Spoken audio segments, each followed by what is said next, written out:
Welcome to Moussa TV బులెటిన్ల ముందుగా headlines. అంధ విద్యార్థుల గీతాలాపన కంటతడి పెట్టిన రాష్ట్రపతి.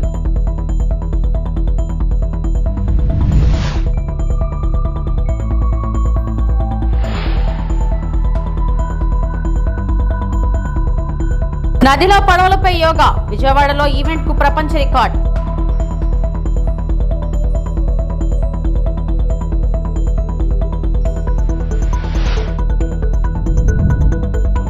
మంది మావోయిస్టుల లొంగుబాటు.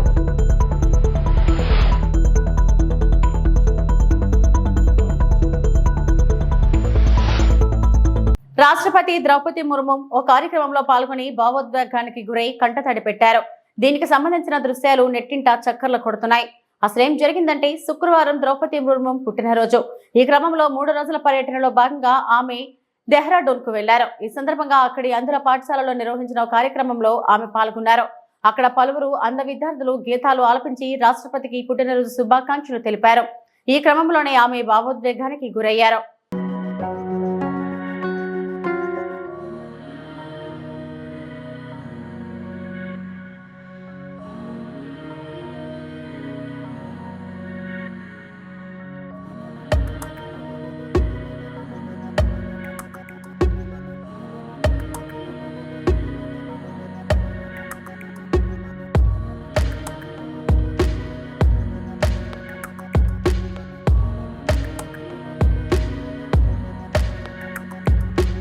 ప్రధానమంత్రి నరేంద్ర మోడీ సివాన్ లో ప్రసంగిస్తూ డాక్టర్ రాజేంద్ర ప్రసాద్ మరియు బజ్ర కిషోర్ ప్రసాద్ వంటి భారతదేశ గొప్ప నాయకుల వారసత్వాన్ని ముందుకు తీసుకెళ్లడానికి ఎన్డీఏ ప్రభుత్వం యొక్క నిబద్ధతను హైలైట్ చేశారు. సేవ, అభివృద్ధి మరియు జాతి నిర్మాణం యొక్క వారి ఆదర్శాలను నెరవేర్చడానికి ప్రభుత్వం అచంచలమైన సంకల్పంతో పనిచేస్తుందని ఆయన నొక్కి చెప్పారు.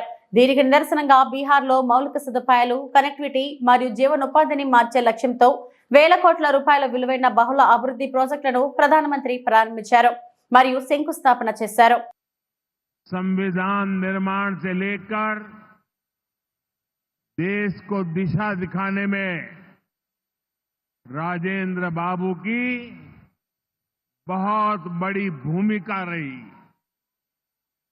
सिवान ने ब्रज किशोर प्रसाद जी जैसे महान समाज सुधारक भी देश को दिए. ब्रजबाबू ने महिला सशक्तिकरण को अपने जीवन का मकसद बनाया था.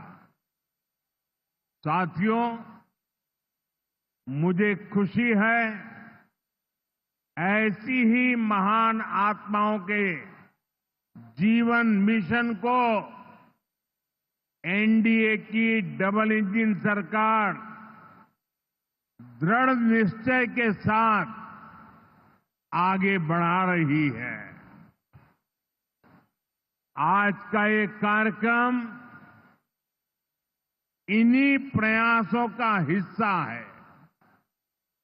आज इस मंच से हजारों करोड़ रुपए की योजनाओं का शिलान्यास और लोकार्पण हुआ है. विकास की ये सारी परियोजनाएं बिहार को उज्जवल भविष्य की तरफ ले जाएगी, समृद्ध बिहार बनाएगी. सिवान, सासाराम, बक्सर, मोतिहारी, बेतिया और आरा जैसे बिहार के सारे इलाके फले फूले इस दिशा में. చంద్రబాబు ఎన్నికల సమయంలో ఇచ్చిన హామీలను తొంగలోకి తొక్కి మోసపూరిత పాలన కొనసాగిస్తున్నారని అన్నారు.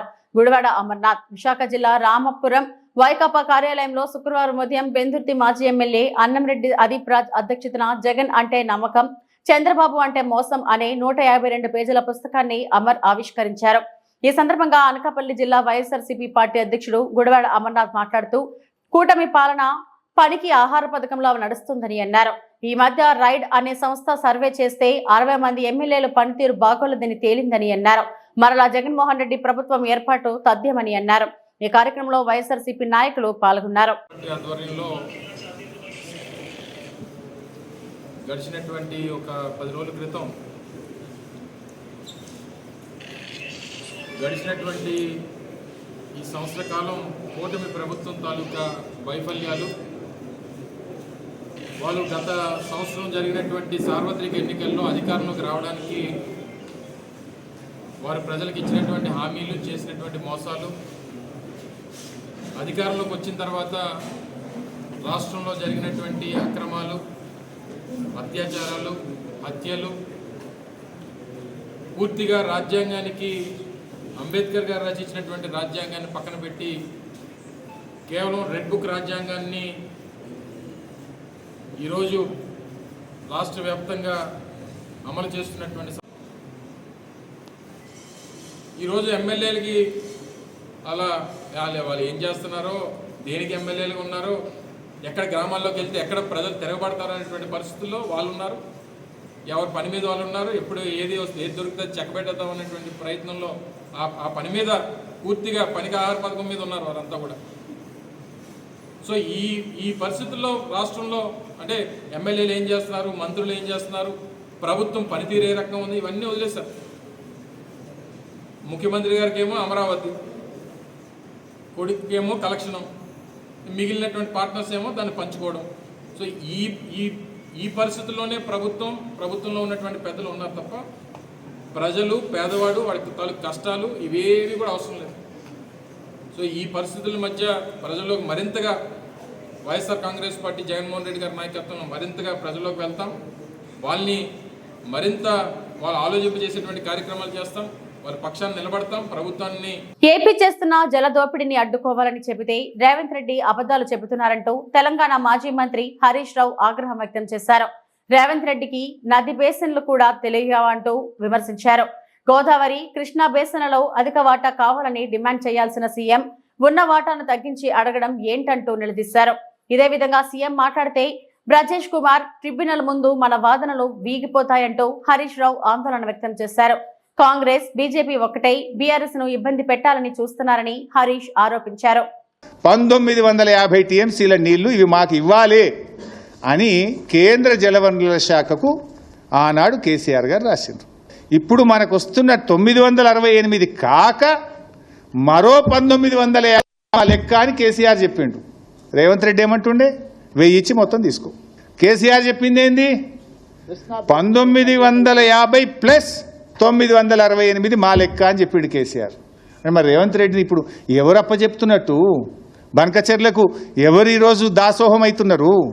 ఒకవైపు ట్రిబ్యునల్ ముందు 763 టీఎంసీలు మాకు రావాలని తెలంగాణ న్యాయవాదులు, తెలంగాణ ఇరిగేషన్ డిపార్ట్మెంట్ ట్రిబ్యునల్ ముందు వాదిస్తుంటే ఈ రాష్ట్ర ముఖ్యమంత్రి 500 చాలనబట్టే. మరి ట్రిబ్యునల్ ముందు మన వాదనలు వేయిపోవా? అడ్వకేట్లు, తెలంగాణ ఇంజనీర్లు 763 అంటే ముఖ్యమంత్రి 1000 కావాలని మాట్లాడాలి. ఈయననే 500 చాలంటాడు. ఏం మాట్లాడుతున్నావు నువ్వు? వైఎస్ఆర్ జిల్లా గండి క్షేత్రం శ్రీ వీరాంజనేయ స్వామి వారిని దర్శించుకున్న ఎంపీ వైఎస్ అవినాష్ రెడ్డి పూర్ణ కుంభంతో స్వాగతం పలికి వేదాశీర్వచనం అందించిన ఆలయ అర్చకులు. అనంతరం గండి నూతన ఆలయ పునర్నిర్మాణ పనులను పరిశీలించిన వైఎస్ అవినాష్ రెడ్డి. పనులు పూర్తయినాయి, కేవలం ఫ్లోరింగ్ పని పెండింగ్ ఉంది, కొంచెం కాంపౌండ్ వాల్ పని పెండింగ్ ఉంది, దీపస్తంభం కూడా రెడీగా ఉంది, ఎరెక్ట్ చేయడం ఒకటి పెండింగ్ ఉంది. కేవలం 5% పనులు. మరి దాదాపు సంవత్సర కాలం అయిపోయింది. ఈ సంవత్సర కాలంలో ఈ కూటమి ప్రభుత్వము ఇంత చిన్న పనులు, కేవలం ఒక వారం 10 రోజుల వ్యవధిలో పూర్తయ్యే ఇంత చిన్న పనులు కూడా చేయకుండా ఎక్కడ వేసిన గొంగలి అక్కడే అన్నట్లుగా ఇంత తీవ్ర నిర్లక్ష్యం వహించడం ఎంతవరకు సమంజసం అని చెప్పి ఆంజనేయ స్వామి భక్తులందరం కూడా ఈ ప్రభుత్వాన్ని ప్రశ్నిస్తా ఉన్నాం. ఎంతవరకు కరెక్టు? ఇంత నిర్లక్ష్య వైఖరి సమంజసమేనా? కలెక్టర్ గారి దృష్టికి 2-3 నెలల క్రితం తీసుకొని పోయినాం. ఇక 90-95% పనులు పూర్తి అయిపోయినాయి. చిన్న చిన్న పనులు పెండింగ్ ఉన్నాయి. అవి పూర్తి చేసి పునర్ప్రతిష్ఠ చేయండి అని చెప్పి దాదాపు ఇప్పటికే శ్రావణ మాసం, దాదాపు ఇది 3వ శ్రావణ మాసం అనుకుంటా, భక్తులకు అందుబాటులో లేక, అంటే మెయిన్ టెంపుల్ మూల విరాట్ మెయిన్ టెంపుల్ అందుబాటులో లేక ఇది 3వ శ్రావణ మాసం. 4వ శ్రావణ మాసం. మరి భక్తులకు ఈ మాదిరి కంప్లీట్ అయిన టెంపుల్ ను కేవలం పునర్ప్రతిష్ఠ చేయకుండా భక్తులకు ఈ మాదిరి దూరంగా పెట్టడము, ఆలయాన్ని దూరంగా పెట్టడం ఎంతవరకు కరెక్ట్ ఈ ప్రభుత్వ వైఖరి? నిజంగా ఈ శ్రావణ మాసానికే కన్నా ఓపెన్ చేసి ఉంటే కన్నా ఈ పాటికి మెయిన్ టెంపుల్లో మూల విరాట్ అంటే మెయిన్ టెంపుల్లో ఆంజనేయ స్వామిని దర్శించుకునే భాగ్యం కలిగిండేది కదా ఈ శ్రావణ మాసంలో. మరి అది కూడా ఎందుకు చేయడం లేదు? ఇప్పుడు దాదాపు ఒక నెల రోజుల్లో శ్రావణ మాసం దాదాపు ఒక నెల రోజుల్లో స్టార్ట్ అవుతుంది. ప్రభుత్వం ఎందుకు ఇంత నిర్లక్ష్యం వహిస్తూ ఉందో అర్థం కాని పరిస్థితి. అంటే ఇప్పుడు ఈ 28 కోట్ల రూపాయల పనులు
ఈ నెల 11వ తేదీన విజయవాడ బేరం పార్క్ లో కృష్ణా నదిపై 1000 మందికి పైగా ఉత్సాహికులు పడవలపై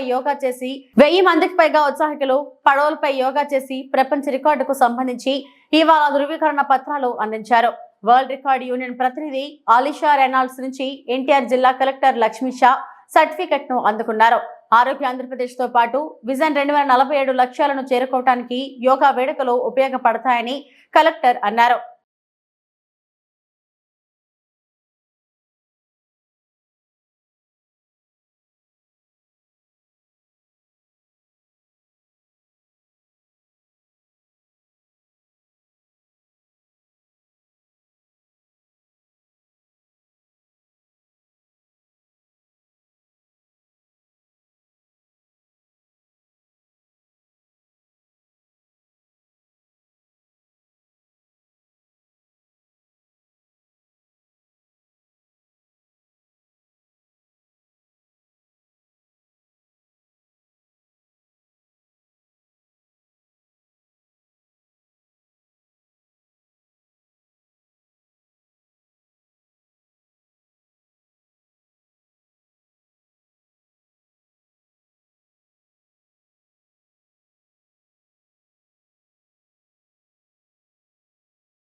ఏలూరు జిల్లా కొయ్యలగూడెం హెచ్డిఎఫ్సి బ్యాంక్ ఎదుట మహిళలు ధర్నా. బ్యాంక్ మేనేజర్ శ్రీనివాస్ ఒకరికి తెలియకుండా మరొకరిని 2 పెళ్లిళ్లు చేసుకుని కాపురం చేస్తున్న వైనం.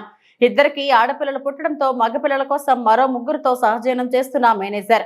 విషయం తెలుసుకుని 2 భార్యలు బ్యాంక్ ఎదుట ఆందోళన. మేనేజర్ శ్రీనివాస్ ను కాలర్ పట్టుకుని చెప్పుతో కొట్టిన మొదటి భార్య.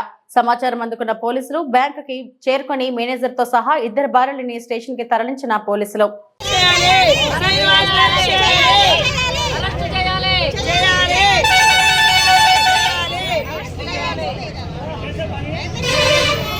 అండి. వెలిసాల పూజిత, నాకు 2 పిల్లలు, రన్విత, దేవాంశి.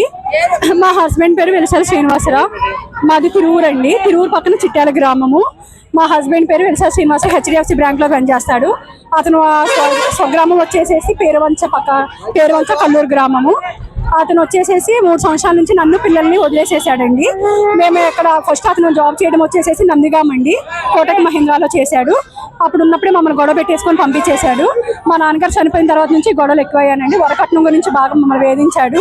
మా నాన్నగారు ఉన్న వరకు సర్దారండి. మా నాన్నగారు చనిపోయిన కరోనాలో మా నాన్నగారు చనిపోయారండి. మా నాన్నగారు చనిపోయిన తర్వాత నా కట్నం కింద ఇచ్చిన ప్రాపర్టీస్ మొత్తం అతని పేరు మీద రాపిచ్చేసుకున్నాడండి. రాపిచ్చేసేసుకొని ఆ తర్వాత మమ్మల్ని వదిలేసేసాడండి, గొడవ పెట్టేసుకొని పంపించేశాడు. పంపించేసి నేను ఇంకా తిరుగుతూ ఉన్నానండి. అక్కడ నందిగాంలో ఒక అమ్మాయితో ఉంటుంటే రెడీ హ్యాండెడ్గా పట్టుకున్నామండి. పట్టుకొని మా పెద్ద మనుషులందరినీ పట్టుకొని 10 మనుషుల మధ్య కూర్చోబెడితే అతను అప్పుడు ల్యాండ్ అపార్ట్మెంట్ రాసి ఇచ్చాడండి. ఇంకా ఇప్పుడు 80 లక్షల బంగారం విలువ చేసే బంగారం అక్కడ ఉంది. నేను బంగారము ఆస్తుల కోసమో రాలేదండి. అతను వేరే అమ్మాయి ఎన్ని చోట్ల తిరిగానండి. జంగారెడ్డిగూడెంలో అక్కడ పోలీసులకు ఒక కంప్లైంట్ చేయి, అక్కడ పట్టించుకోలేదు. మార్నింగ్ వచ్చేసి నైట్ 1 వరకు ఉన్నామండి జంగారెడ్డిగూడెం పోలీస్ స్టేషన్. 2 పిల్లల్ని వేసుకొని జోరున వర్షము, పట్టించుకోలేదు. పిల్లల్ని పట్టించుకోలేదు. స్టేషన్ వాళ్ళు కూడా మాట్లాడలేదండి. అక్కడ ఇంతే సేమ్ అండి. వస్తామని అంటే వాళ్ళు వస్తే నేను చచ్చిపోతానని ఎమోషనల్ గా బ్లాక్ మెయిల్ చేయడం అనండి. ఇప్పుడు మళ్ళీ అక్కడ నుంచి వెళ్ళిపోయాడు. ఇంకా తర్వాత నేను పిల్లల్ని తీసుకుని హైదరాబాద్ వెళ్ళిపోయానండి. రీసెంట్ గా ఈ అమ్మాయి మళ్ళీ వేరే అమ్మాయి, ఈ అమ్మాయి 4వ అమ్మాయి అండి నాతో కాక. ఈ అమ్మాయికి రాజమండ్రి అండి. రాజమండ్రి అంటే ఈ అమ్మాయికి డైవర్స్ అయిపోయింది. 6 సంవత్సరాలు అవుతుంది డైవర్స్ అయ్యి. పిల్లలు కూడా వాళ్ళకి చిన్న సెటిల్మెంట్ అమ్మాయి చేసేసారు. కానీ ఇంత పెద్ద పిల్లలు ఉన్నారని అసలు చెప్పలేదంటండి. ఏమీ చెప్పకుండా అమ్మాయిని కూడా మోసం చేశాడంట. ఆ అమ్మాయిని ఒక్క మాట లేదండి. అమ్మాయి కూడా ఇక్కడే ఉంది. అమ్మ నాకు ఇలా అన్యాయం జరిగింది, నీకు కూడా ఇలానే చేస్తానంటే అవునండి, నన్ను కడుపుతున్న దగ్గర నుంచి మగపిల్లాడు కావాలని మా అత్తగారు అంటానే ఉన్నారు. ఈ విషయం అయితే నేను అగ్రీ చేస్తానని. ఆడపిల్లలనండి, ఆడపిల్లలు పుట్టినా మా నాన్న ఉన్నారు కాబట్టి ఎంతో కొంత ఇస్తా ఉంటుంటే ఓకేనండి. ఆల్ ఆఫ్ సడన్ నాన్నగారు చనిపోయేసరికి ఇలా మమ్మల్ని రోడ్డు మీద వదిలేశాడండి. నేను ఇప్పుడు ఆస్తుల కోసం వేటి కోసం రాను, విడిపోలేదండి. 2-3 సంవత్సరాలండి కోర్టులలో కేసులు నడుస్తున్నాయి. వస్తా ఉంటుంటే పోలీసులకు ఎంతో కొంత డబ్బులు ఇచ్చడం, మేనేజ్ చేయటము, అక్కడ మళ్ళీ వాళ్ళతో మాట్లాడి పంపించేయటము, మళ్ళీ వెళ్ళిపోవటం అండి. అక్కడ ఇంట్లో ఉండట్లేదు, ఆ ఇంట్లో నుంచేసేసి మళ్ళీ వేరే చోటకు వచ్చినట్టము, ఇంటింటికి ఒక ఆడదాన్ని పట్టుకోవటము. ఇప్పుడు ఈ అమ్మాయితో ఏకంగా పిల్లల్నే కన్నాడు. కోర్టు డైవర్స్, అతను కోర్టులో డైవర్స్ కావాలని వేశాడండి. కోర్టు డిస్మిస్ చేసేసింది అది. సో అతను పిటిషన్ డిస్మిస్ చేసేసింది. సో ఇప్పుడు నేను అతని భార్య పిల్లల్ని కోర్టే చెప్పింది వెళ్ళేసేసి ఉండొచ్చు. MCDVC నోటీసులు సర్వే అవ్వట్లేదండి. సో అందుకే అవి సర్వే అవ్వట్లేదు కాబట్టి కోర్టు ఎలాగో మీకు ఫేవర్గా ఇచ్చిందమ్మా వెళ్ళిపోవమని అక్కడ జడ్జి గారు చెప్పారు. యాజ్గా మా లాయరు అదే చెప్పారు. నేను విజయవాడ లాయర్ గారిని అడిగాను, హైదరాబాద్ సుప్రీంకోర్టు లాయర్ గారిని అడిగాను. ఒక్కరితో సజెషన్తో రాలేదండి. ఎవరు అడిగినా సరే యాజ్ ఏ వైఫ్ అండ్ హస్బెండ్గా మేమే కదండి భార్య పిల్లలము. నేను నా భర్త దగ్గరకు వచ్చాను. నా భర్త దగ్గరకు వచ్చి ముందు పోలీస్ స్టేషన్ నేను కంప్లైంట్. భర్త ఇంటి ముందు భార్య న్యాయ పోరాటం. పెళ్ళైన 5 సంవత్సరాల తర్వాత భర్త 2వ పెళ్లికి సిద్ధమయ్యాడు. నువ్వంటే నాకు ఇష్టం, నువ్వు లేకుంటే నేను బ్రతకలేను, నువ్వే నా సర్వస్వమని నన్ను అనుసరించిన సాఫ్ట్వేర్ ఇంజనీర్ శ్రీధర్ తన ప్రేమ నిజమని నమ్మి తల్లిదండ్రుల ముందే పెళ్లి చేసుకున్నానని స్రవంతి చెప్పింది.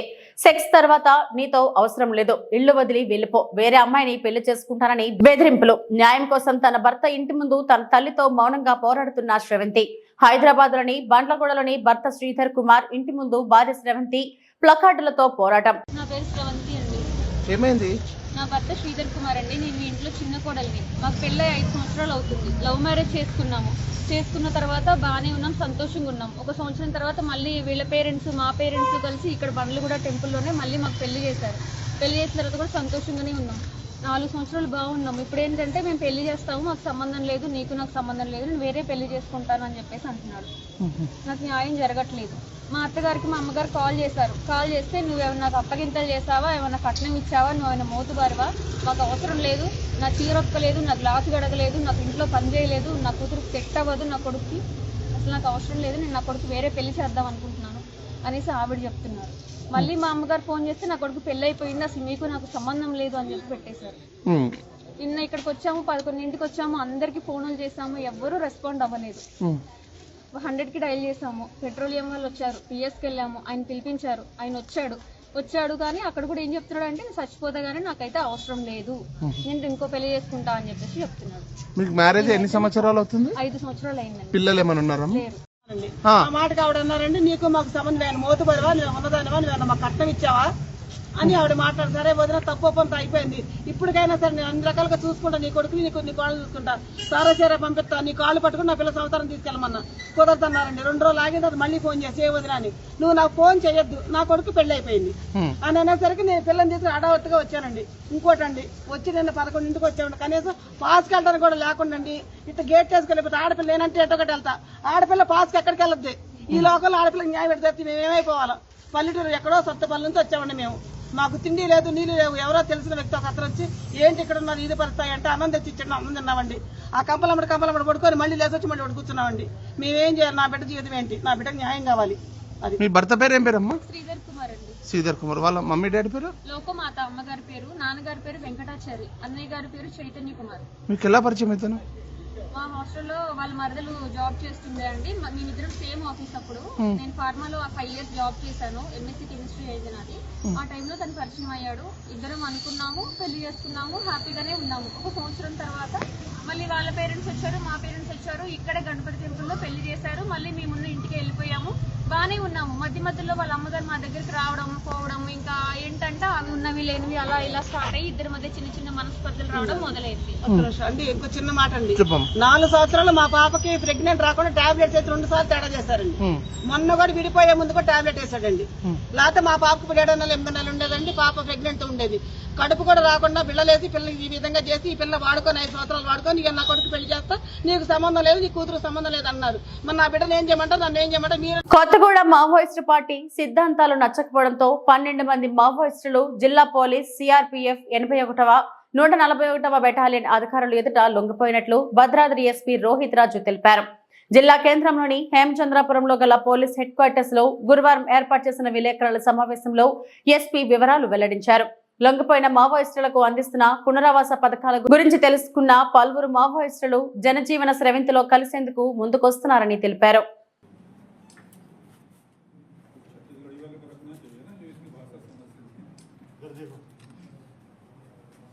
ఈరోజు భద్రాద్రి కొత్తగూడెం జిల్లా పోలీస్ అదేవిధంగా సిఆర్పిఎఫ్ ఆఫీసర్స్ ఎదురుగా 12 మంది నిషేధిత సిపిఐ మాస్టర్కు సంబంధించిన డివిసిఎం, అదేవిధంగా ఏసీఎం, అదేవిధంగా మిలిషియా క్యాడర్ 12 మంది ఈరోజు సరెండర్ అవ్వడం జరిగింది. దీంట్లో 9 మంది మేల్, 3 ఫీమేల్. మేజర్గా ఈ సరెండర్స్ కూడా ముఖ్య కారణం తెలంగాణ ప్రభుత్వం, అదేవిధంగా తెలంగాణ పోలీస్ ఏదైతే సరెండర్ అండ్ రిహాబిలిటేషన్ పాలసీ కింద వాళ్ళకు చేయూతనిస్తుందో దానికి ఆకర్షితులై మన దగ్గరికి ఇప్పటివరకు చేయడం జరిగింది. అండ్ మోర్ ఓవర్ వాళ్ళకు ఇనిషియల్గా ఇవ్వడమే కాకుండా జాబ్స్ కానివ్వండి, ఏ రకమైన హెల్ప్ కావాలన్నా కూడా తెలంగాణ ప్రభుత్వం, తెలంగాణ పోలీస్ నుంచి ఇస్తున్నాము. మా స్కూల్ మాకే కావాలి, స్కూల్ ఎదుట తల్లిదండ్రులు ధర్నా. అట్లూరు మండలం రంగంపల్లి కాలనీలోని ఎంపీపీ పాఠశాలలో 3, 4, 5వ తరగతులు చదువుతున్న విద్యార్థులు రంగంపల్లి కాలనీ స్కూల్ను ఎస్ వెంకటాపురం పాఠశాలకు మర్జ్ చేసిన అధికారులు జిల్లా కలెక్టర్ చొరవ తీసుకుని 1వ తరగతి నుంచి 5వ తరగతి వరకు స్కూల్లోనే కొనసాగించాలని వేడుకుంటున్న చిన్నేపల్లి గ్రామస్తులు. అట్లూరు మండలం కుమ్మగిరి పంచాయతీ చెన్నేపల్లి గ్రామం నుంచి మేము మాట్లాడుతున్నాం సార్. మా పిల్లలు 1st క్లాస్ నుంచి 5th క్లాస్ వరకు ఎంపీపీ స్కూల్లో మా విలేజ్ లోనే చదువుతున్నారు. కావున ఈ హాలిడేస్ కి ఎస్ వెంకటాపురంలో 3rd క్లాస్ నుంచి 4th క్లాస్ 5th క్లాస్ కి అక్కడ మా అనుమతి లేని మా పిల్లల్ని అక్కడ జాయిన్ చేసేసారు. మేము ఏ సంతకాలు పెట్టలేదు, ఏం చేయలేదు, మా అనుమతి లేకుండానే అక్కడ చేశారు. ఇప్పుడు మేము వెళ్ళి అడుగుతుంటే మీరు ఇక్కడే ఉండాలి అని చెప్పేసి అంటున్నారు సార్. మా పిల్లల్ని మేము అక్కడికే పంపించాము 3 days. ఇంతవరకు వాళ్ళకి ఏమి ప్లేయర్ కానీ క్రమశిక్షణ కానీ ఏది లేదు సార్. మాకు అక్కడ ఇష్టం లేదు, మా టీసీ మాకు ఇవ్వండి అంటే మేము ఇవ్వము, మీ అనుమతితోనే ఇక్కడ వచ్చామంటున్నారు. మేము సంతకాలు పెట్టనే మా టీసీలు ఎందుకు వెళ్ళాయి అక్కడికి? మాకు అక్కడ స్కూల్ వద్దు సార్, మా స్కూల్ మాకే కావాలి. మా విలేజ్ లోనే first class to fifth class వరకు మా విలేజ్ లోనే మాకు కావాలి సార్. దయచేసి మా అర్జీని తీసుకొని మా విలేజ్ లోనే మాకు అన్ని వసతులు ఉండేటట్టు చూడండి సార్.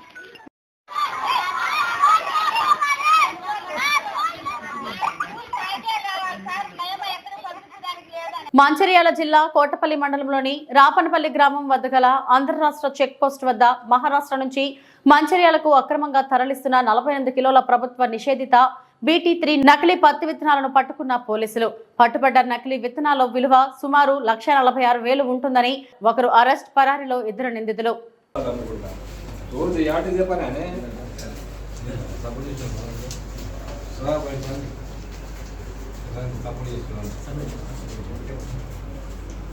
ఇవన్నీ ఎక్కడికి వెళ్ళి ఇచ్చినావు బాబు? మహారాష్ట్రకి వెళ్ళా? ఓకే, తీసుకున్నాను. ఇవి ఇప్పటివరకు నా బులెటిన్ అప్డేట్స్. నమస్తే.